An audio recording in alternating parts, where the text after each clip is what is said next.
and to angels and to men. We are fools for Christ's sake, but we are wise in Christ. See, he wasn't saying that we're fools. He said, actually, we're wise. He said, but in the eyes of the world, we are made to be fools. But it is for Christ's sake. We are weak. That's how they see us. But the truth is, but ye are strong, and ye are honorable. But we are despised. We are despised. We are fools for Christ and made a spectacle unto the world. And I'm going to entitle this message something tonight for no other reason. I think you'll not forget it. I want to preach to you about the great speckled bird. And those of you of a certain age have a smile because you probably know what I'm going to talk about. For the younger generation, you ain't going to get it. I didn't either when I was young, but I'm going to help you get it here in a few minutes. I want you to lay your Bible down if you would. And I'm asking you to lift your voice and ask the Spirit of God to just have its way these next few minutes. In the name of Jesus. Father, we come to this pulpit once again in the name of Jesus, feeling your anointing, appreciative of all you've done this day. And I'm asking you, Lord, to touch us tonight and help this word become an encouragement to your people. In the name of the Lord Jesus. Hallelujah. Everybody said amen. God bless you. You may be seated in the name of the Lord. And as you're seated, you know what I like to do sometimes. Clap your hands one more time. Give the Lord a shout of victory, even where you're seated.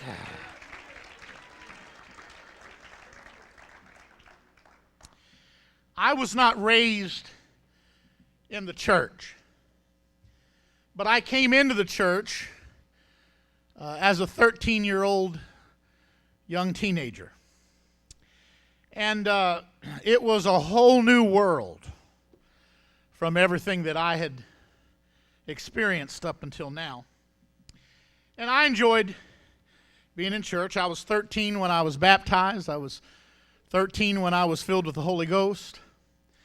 First time in my life that the Spirit of the Lord began to move on me and I would feel the presence of the Lord. I was just in the beginning of learning all about that kind of stuff. And back in those days, it was common.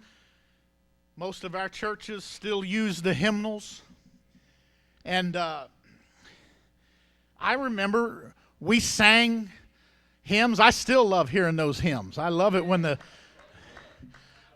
music department throws us old folks a bone and goes back and goes a little retro and sings some hymns. Those things are timeless. Amen. And our church, as did most churches, we had hymnals that had like 300 songs, of which we only sang about 25. So some of them I never heard. And I remember one that was in all the songbooks, and I couldn't figure out why. Because I stumbled on it, and in the hymnal, there was a hymn called The Great Speckled Bird. And I'm thinking, as only the teenage mind can do, what's this have to do with anything? So I started to read. Never heard anybody sing it. Not in church. But I read, I got as far as the first stanza. What a beautiful thought I am thinking. By the way, I've heard it since because Roy Acuff, I'll twist up tonight. He recorded it. Brother Etheridge, that was back when all music was steel music. Amen. And you can go on YouTube and find it. Roy Acuff, not during church, later on, while you're eating pie. But he recorded it and made, back in those days, even secular artists sang religious songs and were hits. There was one I read about, dust when the dust is on the Bible. And so can you imagine secular singers trying to pull some of that stuff today? Anyhow, Roy Acuff had recorded it, but so I've since then kind of learned how it goes and all. But when I was 13, I remember reading this. It was the first verse. What a beautiful thought I am thinking concerning a great speckled bird. Remember, her name is recorded on the pages of God's holy word. Now that was as far as I needed to go until my 13-year-old brain made a judgment and ruled this song stupid. This is a stupid song. This is dumb. I didn't get it. And I passed over it, never heard anybody sing it in church anyway. I thought it was only put in just to, humor, I guess. But then this week, the Lord started talking to my spirit about this service tonight, and the hilarious thing was in my mind. The Lord showed me the picture that day when I found the great speckled bird. I didn't understand it for years. But let me read on, and with each stanza, there's a little more understanding that goes with it. All the other birds are flocking round her, as she is despised by the squad. But the great speckled bird in the Bible is the one with the great church of God. Oh, okay, well, fog is starting to lift slowly. All the other churches are against her. They envy her glory and fame. They hate her because she is chosen and has not denied Jesus' name. A little more fog lifting off. Desiring to lower her standard, they watch every move that she makes. They long to find fault with her teachings, but really they find no mistakes. She is spreading her wings for a journey. She's going to leave by and by. When the trumpet shall sound in the morning, she'll rise up and go in the sky. In the presence of all her despisers, with a song never uttered before, she will rise and be gone in a moment till the great tribulation is o'er. And when he cometh descending from heaven on the cloud that he writes in his word, I'll be joyfully carried to meet him on the wings of that great speckled bird.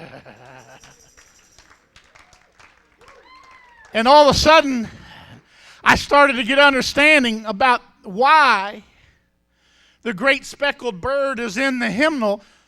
I had judged it as being totally dumb until recently I had to understand it was singing about us.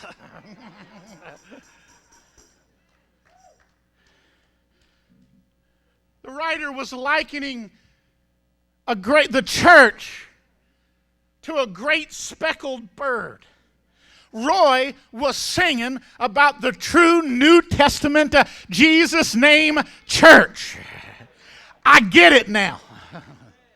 And if the music department really wants to have fun, learn this one in the next couple weeks. But I want you to understand tonight, whether we ever sing it as a song, there's a truth into it.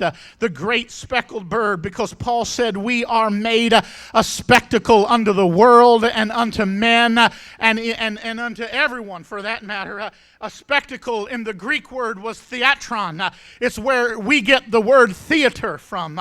It literally meant a place for public show. That's why Paul said we are epistles read of all men. What he's saying is when we come into the kingdom of God, we become a spectacle spectacle to culture and to society. And when you show me a truly anointed, functioning apostolic church, there is nothing like it in all of the world. And the world doesn't know what to do with a true church. And nothing will get the attention of the world like a true church. The church is to be a separated church. It's to be a speckled bird, if I could say it that way.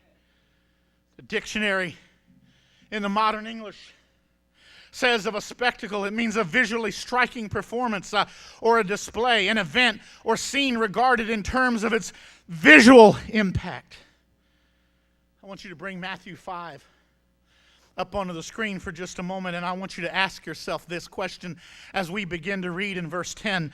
Why would Jesus say this when he said, "Blessed are they which are persecuted for righteousness' sake, for theirs is the kingdom of heaven. Blessed are ye when men shall revile you and persecute you, and shall say all manner of evil against you falsely for my sake. Rejoice and be exceedingly glad, for great is your reward in heaven. For so persecuted they the prophets which were before you." Again, I ask you, why would Jesus say these things? My simple answer is because when he said that you are going to be persecuted for righteousness' sake, why are you blessed? Because it's going to happen. Why are we blessed when men shall revile us? Because it's going to happen. They will say all kinds of evil about us, and it's not true. At least it better not be true. What I'm simply preaching tonight is the church is like the great speckled bird to the world. It's what the whole inspiration of that song came from this passage that I'm preaching from tonight. And Paul said we will be like this spectacle to the world and to angels and to men. I could present to you that that's three things. It's the worldly system is not going to understand the church.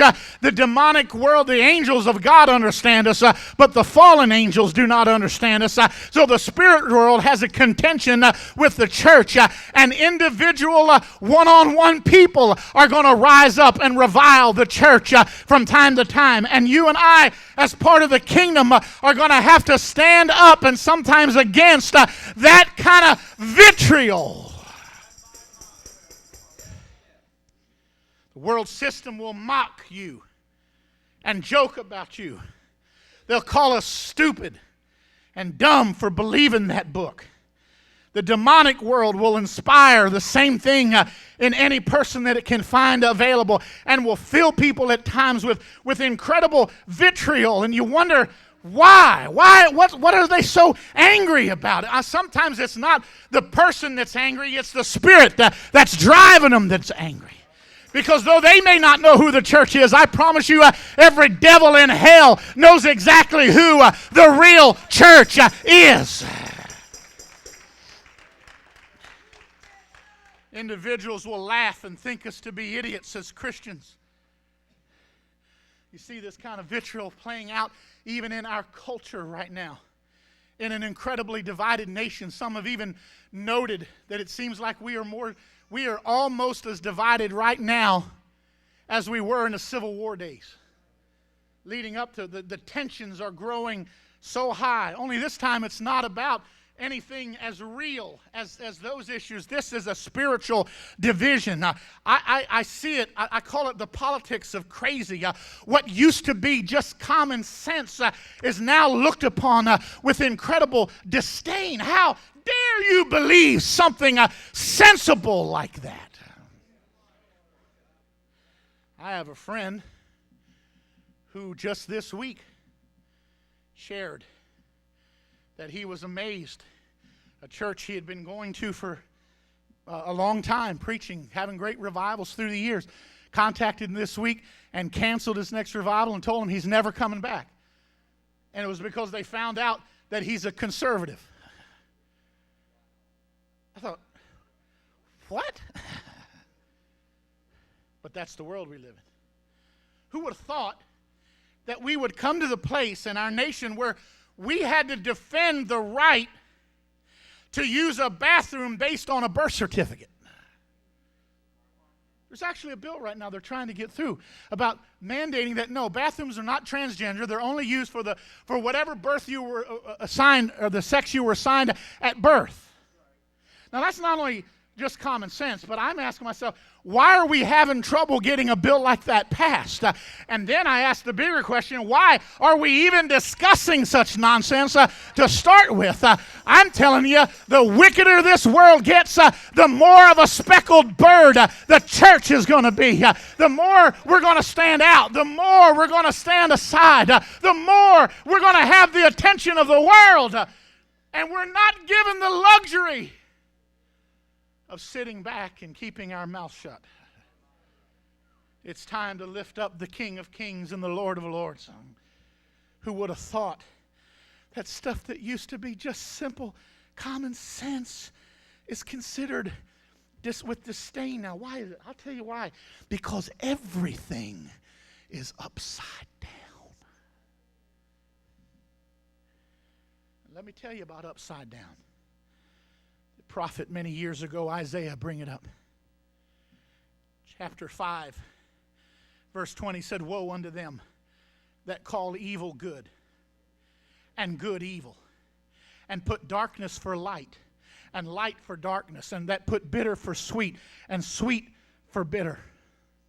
When we live in a culture that actually makes news out of people like Bruce Jenner and Chaz Bono and that whole bunch of people that are gotten surgeries for transsexual kind of stuff and celebrate them. You know what we're doing as a culture? We're taking someone's demon-inspired mental illness, which is exactly what all that mess is, and splashing it and making heroes out of them. It's because we're a culture that's upside down, and we're calling evil good and good evil. It's happening every day where you work. It happens in your neighborhood. It happens in places that'll amaze you. All I'm telling you is the prophet said, "Woe unto those that do it." Verse 21, "Woe unto them that are wise in their own eyes." In other words, they think they know it all. "Prudent in their own sight, but they don't have an authority that's above theirs." They don't care what the Word of God says because they know better. The Lord warned about this kind of a generation. He said, "Woe unto them that are mighty to drink wine, and men of strength to mingle strong drink, which justify the wicked for reward, and take away the righteousness of the righteous from him." Understand what he's talking about. Is a culture where good is celebrated, disdained as evil, and evil is celebrated as good. Alcohol and drugs are mingled into culture to the point where it's justified for the wicked, and they're doing everything they can to take away the righteousness away from the righteous. One of the most brilliant jurists, in my opinion, in my lifetime at least, was Judge Antonin Scalia. And when he was alive, I want to read you a brief quote. He was giving a statement. I think it was at a college or someplace. But I quote him. He was a Catholic man, by the way, by faith. But he was a man of faith. He believed in God. He said, "If I have brought any message today, it is this: have the courage to have your wisdom regarded as stupidity. Be fools for Christ, and have the courage to suffer the contempt of a sophisticated world." He was right. The judge was absolutely right. And what he said was brilliant in its brevity. He said, you're going to have the courage to understand that people are going to take your wisdom and call it stupid. Where do we get our wisdom from? Our wisdom doesn't come from ourselves. Any man lack wisdom, let him ask it of God, that giveth to all men liberally. We get our wisdom from God, from the Word of God, from the things of God, from our relationship with God. And the world will call it stupid. And you're going to have the courage to suffer contempt of a sophisticated world that basically believes they are brighter and smarter and know more than our Creator Himself. The judge is right. It takes courage to stand now. It's always taken courage. But I want to tell you, in my lifetime, it takes more courage to be a saint of God today than it has in the years that I've been in the kingdom. The reason for it is very simple. We're closing in, folks, on the closing hours of the church age. And the closer we get, the more the church is going to be a great speckled bird. We're told to be willing to become fools for Christ. You want to know why the sanctuary is not full tonight, when in truth this building couldn't hold the revival that it's had through the years? But the reason there's a lot of people not walking with God tonight is because many of them, it's not that they don't believe truth, but they're not willing to become a fool for Christ's sake.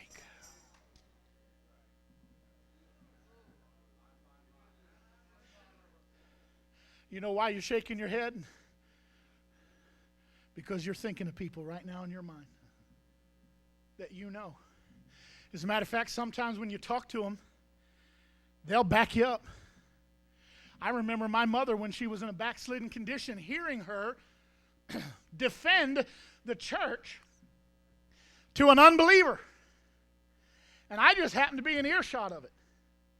And I heard all this, and I'm thinking, well, if you really believe this like that, why not just walk in it?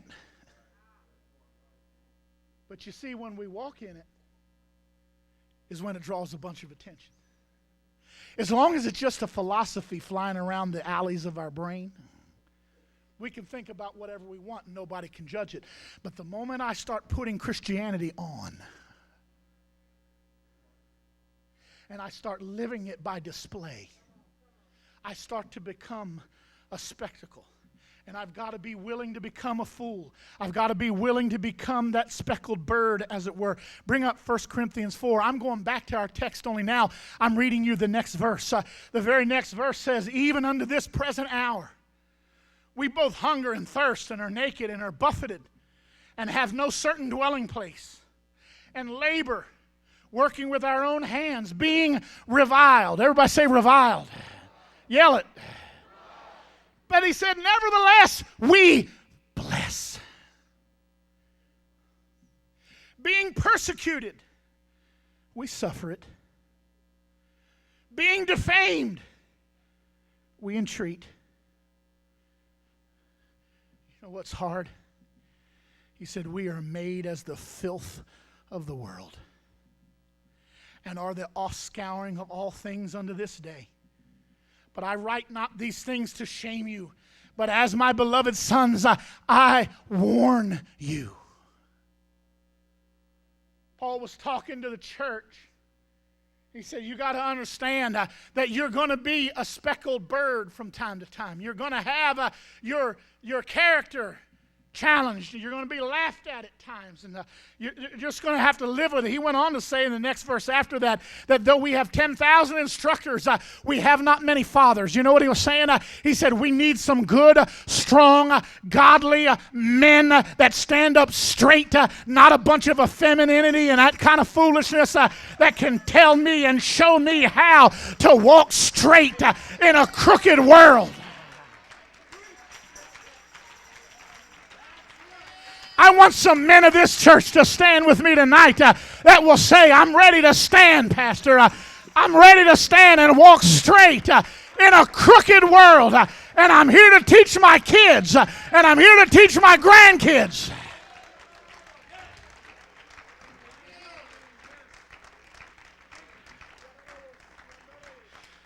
I didn't bother having you ladies do that because I know deep in your heart you're just thrilled if you could see the men in your life do it.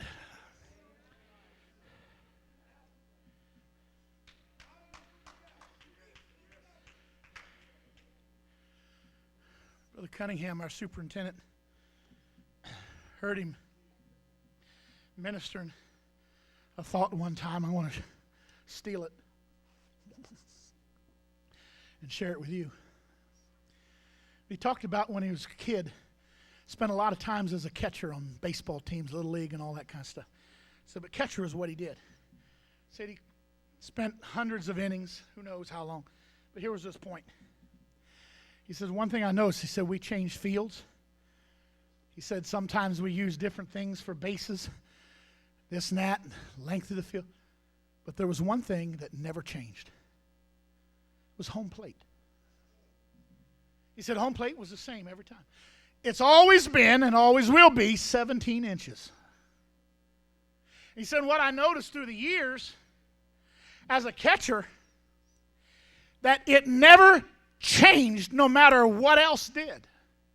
Different teams come and go. Different uniforms come and go. Different ability of talents come and go. Different pitchers come and go. But the home plate never changed. It didn't matter if you were a solid pitcher with experience or a brand new young kid for the first time on the mound.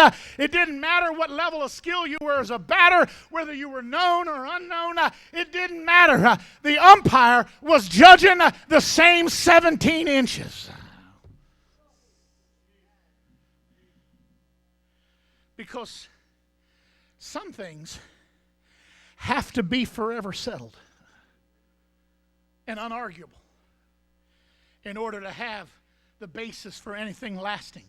And that's how I feel tonight about the Bible, this precious Word of God. Folks, I want to remind you, this Word is forever settled in heaven. And you can mock it if you want, but listen very closely to what Jesus said. Bring up Matthew 24, when he said, heaven and earth shall pass away, but my words shall not pass away.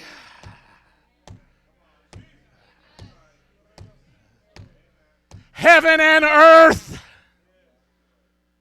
will pass. But what he's saying is home plate is not going to change for anybody. But of that day and hour knoweth no man. No, not the angels of heaven, but my Father only. But as the days of Noah were, so shall also the coming of the Son of Man be. And I'm telling you, in this simple message tonight, I'm just reminding the church, folks, we're there. We have entered into that zone.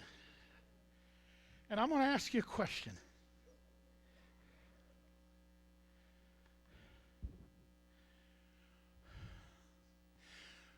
What are you going to be willing to suffer for concerning your faith in Christ? Because the trends and the customs of this world are contrary to the Word of God. And if you're going to be a saint of God, if you're going to be a child of God, we're going to have to stand and say, we are not in alignment with this world. He said, come out from among them and be ye separate, saith the Lord. Why is that? That's because we are marching to the sound of a different drummer. We have the Word of God that's been given and forever settled. And as long as you embrace the principles of that book, we are going to be fools for Christ at some times, and we're going to be, as it were, the great speckled bird. But the world may think it's ugly, but God thinks it's beautiful. I want to remind you, he said, worship the Lord in the beauty of holiness. The world mocks it, but God thinks it's beautiful.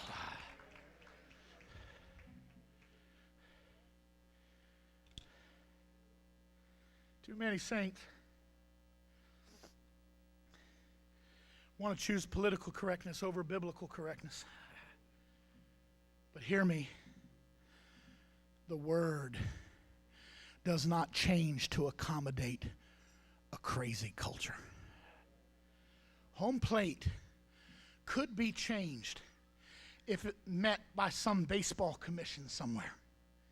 But hear me, there is no commission, there's no conference, there's no religious confab that is going to come together, though they have tried through the years, that is going to come and change the Word of God. Because God said, no, my Word is forever settled. I'm telling you, what He said about holiness is forever settled. What He said about tithing is forever settled. What He said about faithfulness is forever settled. What He said about prayer is forever settled. What He said about living for God is forever settled.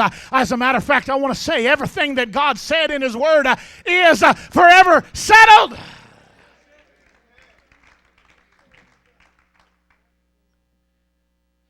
So the question is, how long, musicians, go ahead and come.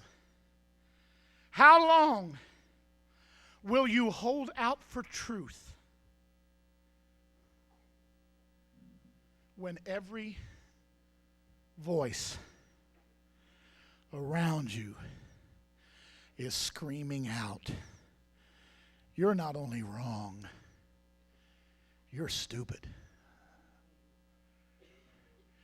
You're an idiot for living like that. Believe in this. When that's all you hear at school or college. It's all you hear in the media, entertainment, general culture. Just going into work, in some instances, can be very challenging. Because every voice is saying, you're a spectacle. You're a spectacle. There's a lot of us, and believe me, this might shock some of you, but my basic root personality is not an extrovert. I'm much more of an introvert by nature. I was raised an only child. I'm fully capable of entertaining myself. I don't need a bunch of fellowship and stuff to keep my wheels going. I mean, you know, I do some. I'm just saying. Put me in a crowd of people, I don't have to say much. I got no problem sitting on the second or third pew back. If you ever watch me at conferences and stuff, you'll notice I'm not always on the front row. I've been on the front row sometimes because they make me go out there because of who I am. My nature, if just less to me, I'll sit in the back. I got no problem with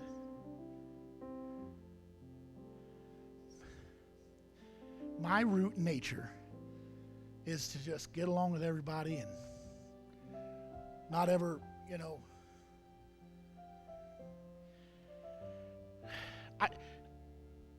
I didn't have an opinion strong enough about anything to make anybody mad. That's my root nature.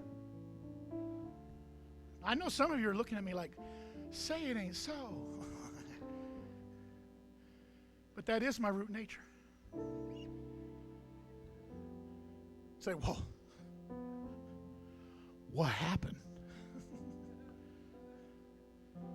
I'll tell you what happened.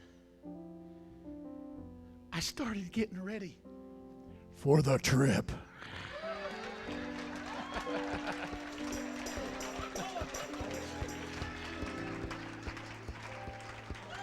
Stand with me.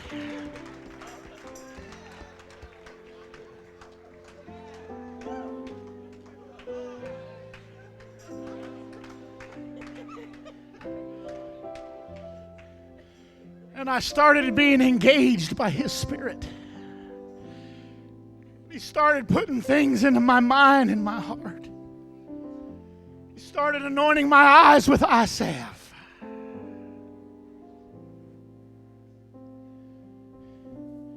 And then He drugged me by His call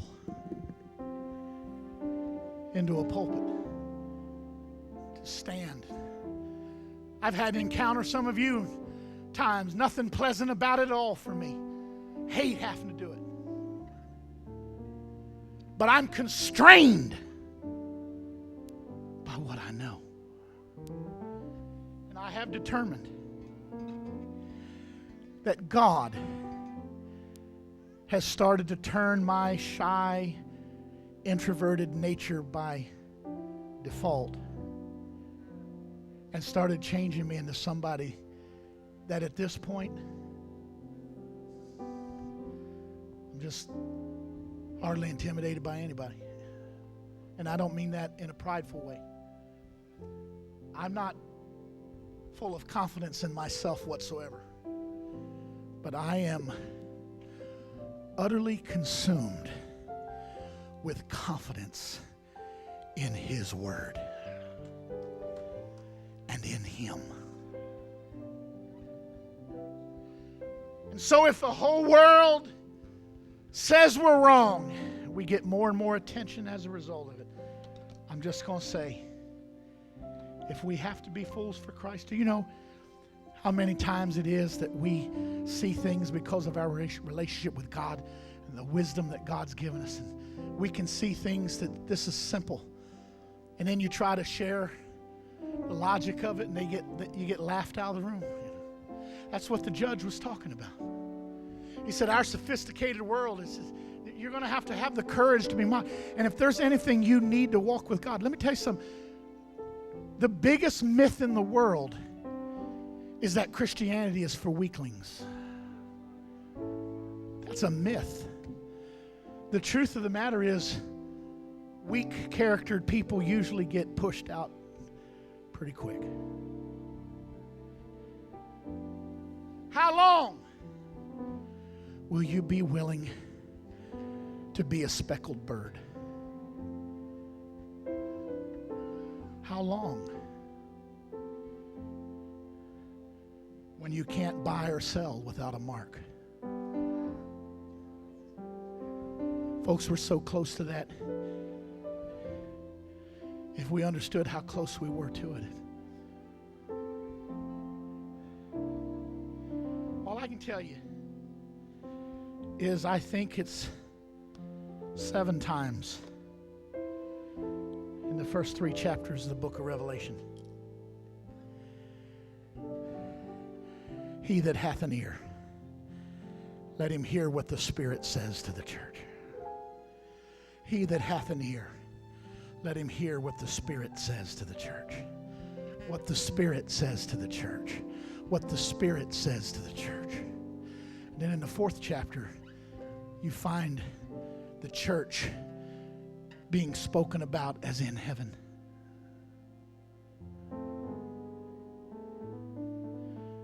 Some have commented in commentaries.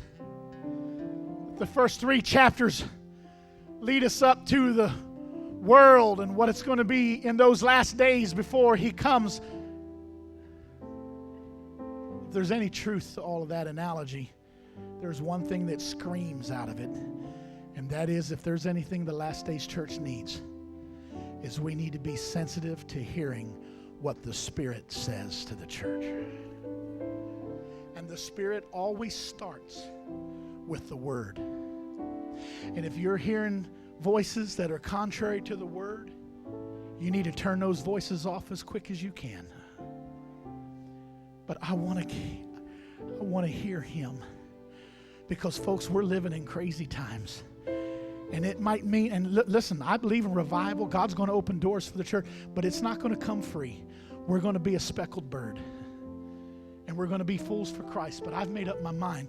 If that's what it takes, that's what I'm going to do. Because I'm going to stand for what's eternal. And I invite this church, I want you to come step out from your seat and come join me real quickly around the altar. My simple message tonight that I've come to preach is just simply, I feel like we need to take inventory as the body and reassert ourselves and reassure our faith in this thing and be willing to be the great speckled bird. The hymnals don't sing it anymore. And we don't have to sing it, but we do have to live it. I want you to lift your voice across this house, lift your hands unto the Lord, and I want you to begin to call on the name of Jesus.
That's it. Just reach out to Him. He's here. He's as close as a mention of His name as they're singing.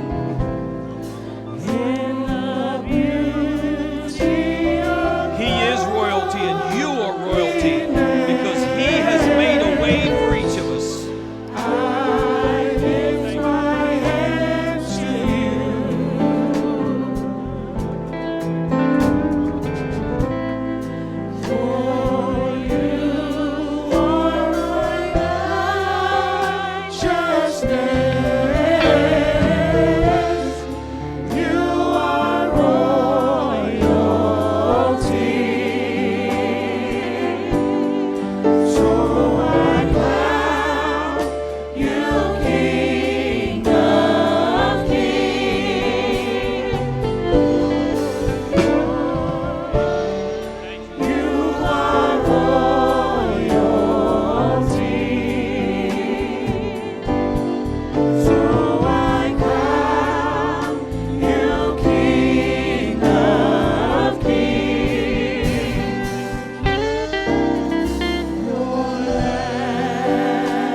That's it. It's the peace of the Holy Ghost that's come into this place tonight. The praise team even opened up tonight singing about all the way. And I won't turn back, but I'm going all the way. Oh, Lord. Our mind's got to be made up before the test comes. The time to pray is not when trouble comes, but it's before that. Daniel could go out and pray when trouble came because it's what he'd been doing all along.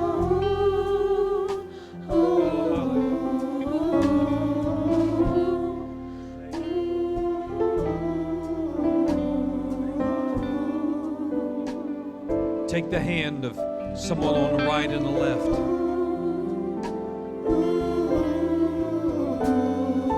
We're going to pray for one another as a body. Pray for those that aren't here tonight.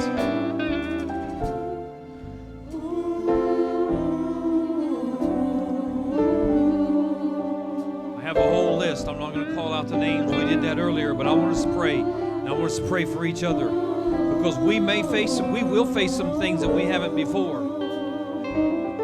But as Pastor said, home base has not changed. The Word of God's not changed. God Himself has not changed.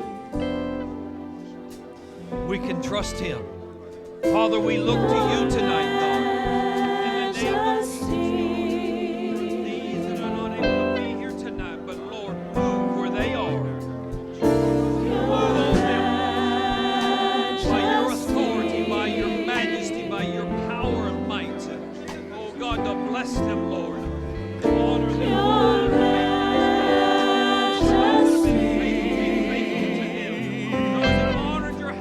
Bless Your name. Honor their house. Bless their home. Whatever need is in this place tonight. Need of family members that are here, God. That on our minds. Your majesty. In the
precious sting.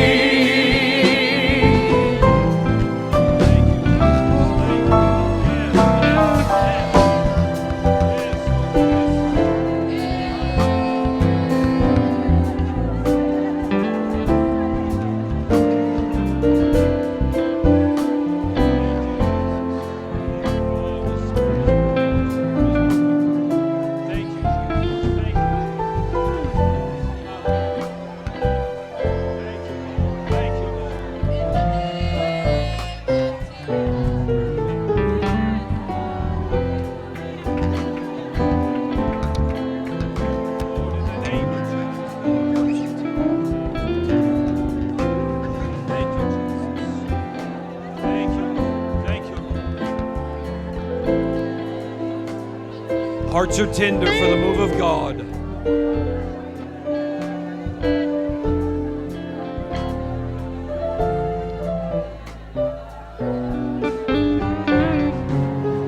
Hearts are ready for what God's about to do. Thank you, Lord. Thank you, Lord.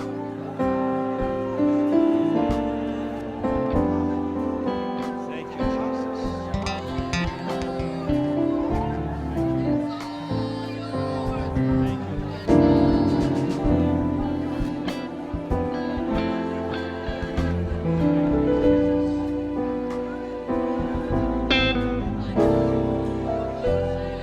We just have one to receive the Holy Ghost.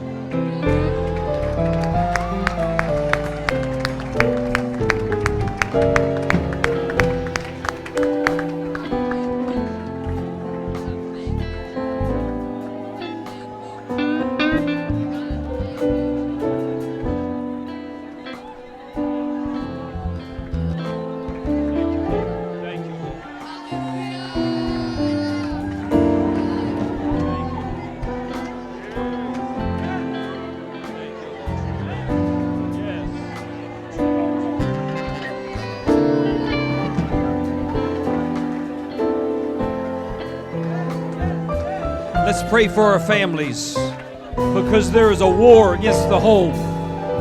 There's a war against marriages. There's a war against parents and their children. God, we pray your peace into our homes, God.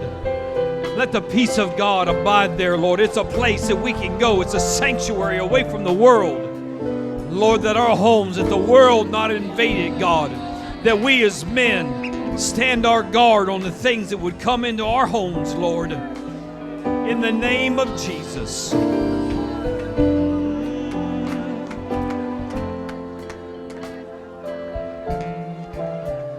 Thank you, Lord. Thank you, Lord. God, thank you for your presence, Lord. Lord, you said surely goodness and mercy would follow us all the days of our life, so that we could dwell in your house forever. Oh Lord, let it be. Let your word be in our life. Yes, Lord. Yes, Lord. Hallelujah. Praise God. Praise God.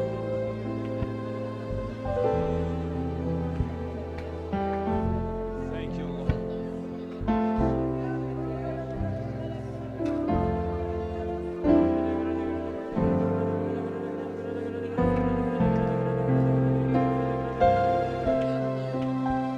God is doing great things among us. And sometimes we wonder, we believe for others, but it's hard to believe for ourselves. And sometimes we have setbacks. But God is faithful. God is faithful. God, give us a fresh vision of your majesty, of your dominion, Lord. It's over every kingdom, over every creature. Lord, all of it was made by your word and for your purpose. And God, this church was established for your purpose. Let your word, let your spirit rest upon us, God, as we go this week. Lord, do your work through us, the church. You have chosen us, called us out, and anointed us to do your work. More than just appointed, but anointed us to do your work. God, let your Spirit work in us. Quicken us, Lord. When we see someone, Lord, when we're not quite sure, when we have doubts, quicken us, Lord, by your Spirit to know, to open our mouths and speak, to do a kind thing, Lord, to make a difference in someone's life, that they can see the light that's in us, see the hope that's in us, and ask. And we will be ready and willing to speak of your glory, the great things that you're doing, in the name of Jesus. And everyone said amen. Amen. It's been a great day in the house of the Lord. Amen. If you want to stay and pray, you're certainly welcome. We thank the Lord for one receiving the Holy Ghost tonight. Amen.